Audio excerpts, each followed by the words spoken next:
ನಾನು ನೆನ್ನೆ ಹಲವಾರು ಕಠಿಣ ಪದಗಳನ್ನು ಬಳಸ್ಬಿಟ್ಟೆ ಈ ವಿಚಾರದಲ್ಲಿ. ಹಲವಾರು ಕಠಿಣ ಪದ, ತಾಯಿ ಕುಲಕ್ಕೆ ಕ್ಯಾನ್ಸರ್ ಥರ ಇವರೆಲ್ಲ ಅಂತ. ಕಷ್ಟ ಆಗ್ತಿತ್ತು ನಾನೊಬ್ಬ ಹೆಣ್ಮಗಳಾಗಿ, ನಾನೊಬ್ಬ ತಾಯಿಯಾಗಿ ಆ ಪದ ಬಳಸೋಕ್ಕೆ. ಬಟ್ ಇವತ್ತು ಎಲ್ಲರೂ ಕ್ಯಾಕರ್ಸ್ ಥೂ ಅಂತ ಒಗಿತಾ ಇದ್ದಾರೆ ನಿಮ್ಮ ಹೆಂಡತಿಗೆ. ತನ್ನ ಕರಳು ಬಳ್ಳಿನ ಯಾವನ ಹತ್ರನೋ ಒದ್ದಿಸಿ ಸಾಯಿಸಿದ್ದಾಳೆ. ಆ ನಂತರನಾದರೂ ಇದು ನೈತಿಕ ಸಂಬಂಧವೋ ಅನೈತಿಕ ಸಂಬಂಧವೋ ನಾನು ಲೇಬಲ್ ಹಚ್ಚಕ್ಕೆ ಹೋಗಲ್ಲ. ನಿಮ್ಮಿಬ್ಬರ ನಡುವಿನ ಅನ್ಯೋನ್ಯತೆ ಹೇಗಿತ್ತು ನಮಗೆ ಗೊತ್ತಿಲ್ಲ.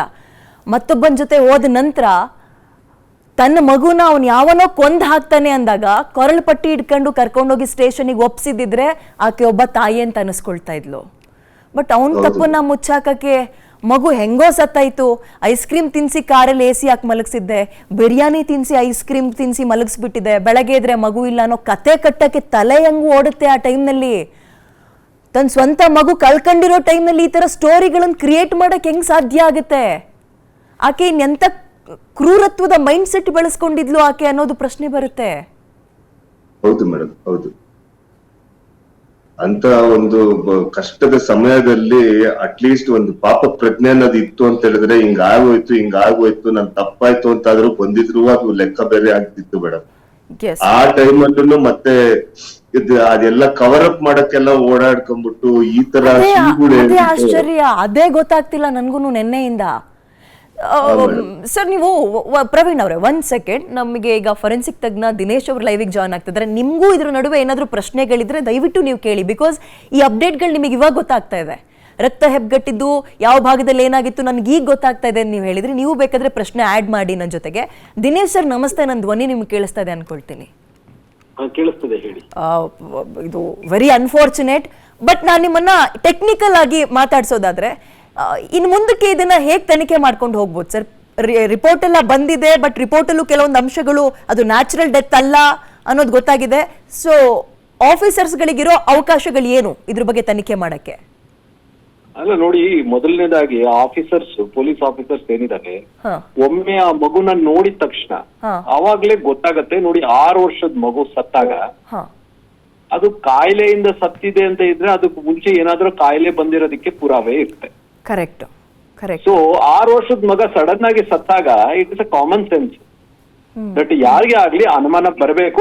ಇಲ್ಲ ತಂದೆ ತಾಯಿ ಹೇಳ್ಬೇಕು, ಇಲ್ಲ ಇವಳು ಜ್ವರ ಬಂದಿತ್ತು, ಯಾವ್ದೋ ಕಾಯಿಲೆ ಇತ್ತು ಅಂತ. ಅದು ಎರಡು ಇಲ್ದೇ ಇದ್ದಾಗ definitely it's a common sense that something unnatural has happened ಅಂತ. ಅಂಡ್ ಸಾಮಾನ್ಯ ಜನಕ್ಕೆ ಬರದೇ ಹೋದ್ರು ಪೊಲೀಸರಿಗೆ ಬರಲೇಬೇಕು. That is number 1. ಅಂಡ್ ಎರಡನೇದು ಹಾಗೂ ಬರ್ಲಿಲ್ಲ ಅಂದಾಗ ಆ ಮಗು ಮೇಲೆ, ಬಟ್ಟೆ ಮೇಲೆ ಇರ್ತಕ್ಕಂಥ ರಕ್ತ, ಮುಖದ ಮೇಲೆ ಇರ್ತಕ್ಕಂಥ ಗಾಯ, ಈ 2 ಗಾಯಗಳು ನೋಡಿದ್ಮೇಲೆ ಆದ್ರೂ ಅವ್ರಿಗೆ ಗೊತ್ತಾಗ್ಬೇಕು ಸಮಥಿಂಗ್ ಅನ್ಯಾಚುರಲ್ ಹ್ಯಾಸ್ ಹ್ಯಾಪನ್ಡ್ ಅಂತ. ಅವಾಗ್ಲೂ ಗೊತ್ತಿಲ್ಲದೆ ಇದೆ ಅಂತ ಅನ್ಕೊಳ್ಳೋಣ. ಮೂರನೇದು, ಪೋಸ್ಟ್ ಮಾರ್ಟಮ್ ರಿಪೋರ್ಟ್ ನಲ್ಲಿ ಅಷ್ಟು ಚೆನ್ನಾಗಿ ಉಲ್ಲೇಖ ಆದ್ಮೇಲೆ ಆವಾಗ ಬಂದಿದ ತಕ್ಷಣ it is very much corroborating the external findings plus the circumstances. ಇಷ್ಟೆಲ್ಲ ಇದ್ದಾಗ definitely it is confirming that it's a homicide. ಆವಾಗ ಆಗಿದ ತಕ್ಷಣ ಫಸ್ಟ್ 174 ಅಡಿನಲ್ಲಿ ಏನು ಈಗ 193 PNS ಅಂತ ಏನಿದೆ ಅದರ ಅಡಿನಲ್ಲಿ ರಿಜಿಸ್ಟರ್ ಮಾಡ್ಕೊಂಡಿದ್ದಾರೆ, ಸರಿ ಇದೆ. ಅದ ನಂತರ ಇದು ಮರ್ಡರ್ ಆಗಿ ಕನ್ವರ್ಟ್ ಮಾಡೋದು ಯಾವುದೇ ಒಬ್ಬ ತನಿಖಾಧಾರಿಯ ಕರ್ತವ್ಯ ಮತ್ತು this is what is his basic responsibilities.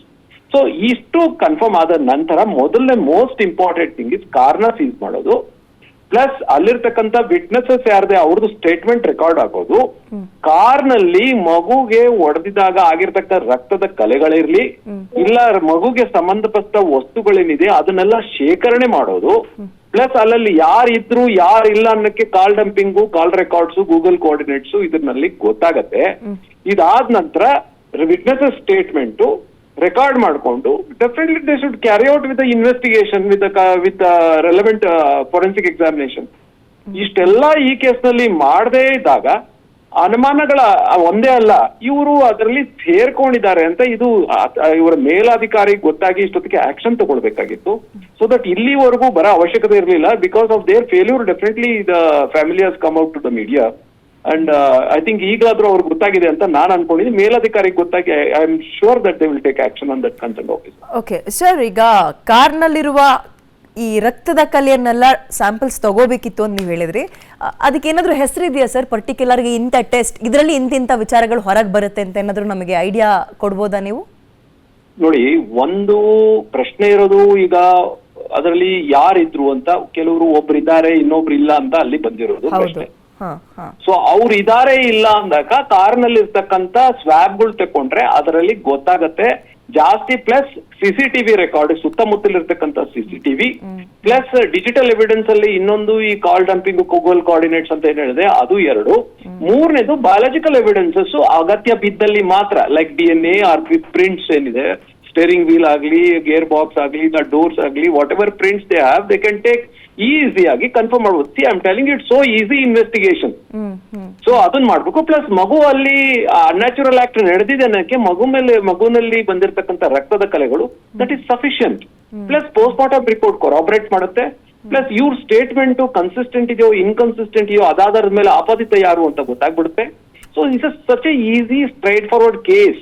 So ಇದರಲ್ಲಿ ಇದೇನು ಮಾಡಿಲ್ಲ ಅಂದಾಗ definitely it's suspicious, they are in hand in glove ಅಂತ ಎತ್ತಿ ತೋರ್ತದೆ. Yes yes anyway thank you sir, thank you ಇಷ್ಟೊತ್ತು PNS ವಿಸ್ತಾರ ಜೊತೆ ಮಾತಾಡಿದ್ದಕ್ಕೆ. ಪ್ರವೀಣ್ ಅವರೇ, ಓಕೆ, ಇನ್ನು ಮುಂದಕ್ಕೆ ಹೇಗಾಗುತ್ತೆ ಅನ್ನೋ ಕುತೂಹಲ ಇತ್ತು, ಹಾಗಾಗಿ ನಾವು ಇವ್ರನ್ನ ಕರೆಸಿ ಮಾತಾಡೋ ಪ್ರಯತ್ನವನ್ನ ಮಾಡಿದ್ವಿ. ಬಟ್ ಎನಿವೆ ಹೋಗಿರೋ ಮಗಳನ್ನ ತಂದು ಕೊಡೋಕ್ಕಾಗಲ್ಲ. ಬಟ್ ನಿಮ್ಮ ಮಗಳಿಗೆ ಈ ಪರಿಸ್ಥಿತಿಗೆ ತಂದವ್ರನ್ನ ಮಾತ್ರ ಸುಮ್ಮನೆ ಬಿಡೋದು ಇಲ್ಲ. ಇವತ್ತು ಇಲ್ಲಿನ ಕಾನೂನು ವ್ಯವಸ್ಥೆ ಆಗಿರಲಿ, ಸಮಾಜದಲ್ಲೂ ಆಕೆ ತಲೆ ಎತ್ಕೊಂಡು ಓಡಾಡಕ್ಕಾಗಲ್ಲ. ಅಂಡ್ ಆತ ಕೂಡ ಅಂಡ್ ಎಸ್ ಮೇಡಮ್, ಆ ತರನೇ ಆಗ್ಬೇಕು ಮೇಡಮ್. ಕಾನೂನಲ್ಲಿ ನನಗೆ ತುಂಬಾ ನಂಬಿಕೆ ಇದೆ. ನಮ್ಮ ಇಂಡಿಯನ್ ಜುಡಿಷಿಯಲ್ ಸಿಸ್ಟಮ್ ಆಗಿರ್ಲಿ, ನಮ್ಮ ಪೊಲೀಸ್ ಸಿಸ್ಟಮ್ ಆಗಿರ್ಲಿ, ನಮ್ಮ ಮೀಡಿಯಾ ಸಿಸ್ಟಮ್ ಆಗಿರ್ಲಿ, ಇವ್ರ ಮೇಲೆ ನನ್ಗೆ ಅಪಾರವಾಗಿ ನಂಬಿಕೆ ಇದೆ ಮೇಡಮ್. ನನಗೆ ನಮ್ದು ಲಾ ಪ್ರಕಾರವಾಗಿ ಆ ಲಾಸ್ಟ್ ಫುಲ್ ಸ್ಟಾಪ್ ಹಾಕಿರೋ ತನಕನು ವಾಟ್ ಎವರ್ ಇಸ್ ರಿಟರ್ನ್ ಅದು ಖಂಡಿತವಾಗಿ ಇವ್ರಿಗಿಬ್ರಿಗೂ ಆಗ್ಲೇಬೇಕು ಮೇಡಮ್. ಇವ್ರಿಬ್ರು ಅಂತಲ್ಲ, ಯಾರು ಮಾಡಿದಾರೆ ಅವ್ರಿಗೆ ಆಗ್ಬೇಕು ಮೇಡಮ್.